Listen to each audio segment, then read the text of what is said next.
Hemostasis by Siva, Anthony, and Kristi. The first phase of hemostasis is the vascular phase.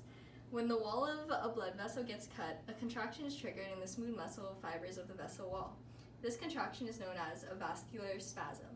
A vascular spasm decreases the diameter of the vessel at the site of injury to reduce the amount of blood that's lost through the wall. This phase of hemostasis lasts about 30 minutes.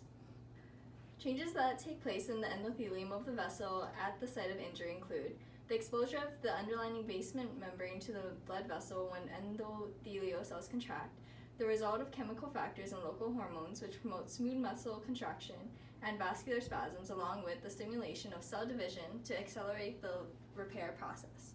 The endothelial plasma membrane becomes sticky, which helps seal off the damaged vessel to prevent blood flow along it.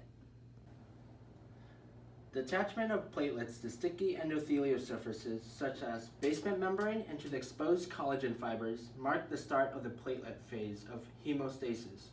The attachment of platelets to exposed surfaces is called platelet adhesion. Once they begin sticking to one another, they form an aggregate called platelet aggregation.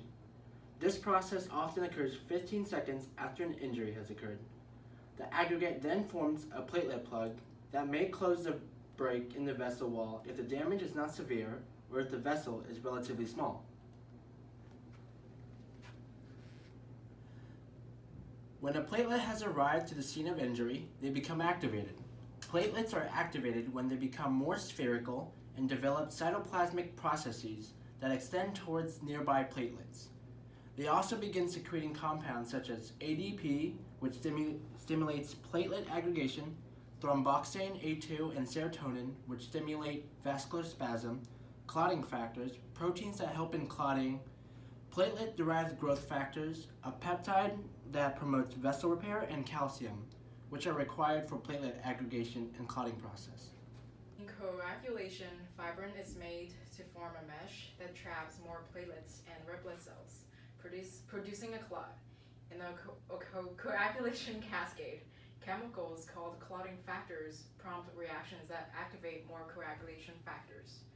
This process of making fibrin is initiated along two basic pathways: extrinsic and intrinsic pathways. Both of these merge into a third pathway referred to as the common pathway, which produces fibrin. All three pathways are dependent upon the 12 known clotting factors, including calcium and vitamin K, which are primarily secreted by the liver and the platelets. In the common pathway, once thrombokinase is activated by either the intrinsic or extrinsic pathway, prothrombin is converted to thrombin. Then thrombin converts to insoluble fibrinogen into the soluble fibrin. Once the fibrin meshwork has formed, platelets and red blood cells stick to the fibrin strands. The platelet then contracts and the entire clot begins to undergo clot retraction. The torn edges of the vessels are pulled close together. This process reduces residual bleeding, stabilizes the injury site, and reduces the size of the damaged area, making it easier for fibroblasts, smooth muscle cells, and endothelial cells to complete repair. During fibrinolysis, a clot gradually dissolves as repairs proceed. The process begins when enzymes thrombin and tissue plasminogen activator are released by damaged tissues at the site of injury and activate proenzyme plasminogen. Plasminogen then produces the enzyme plasmin, which begins digesting the fibrin strands and eroding the clot.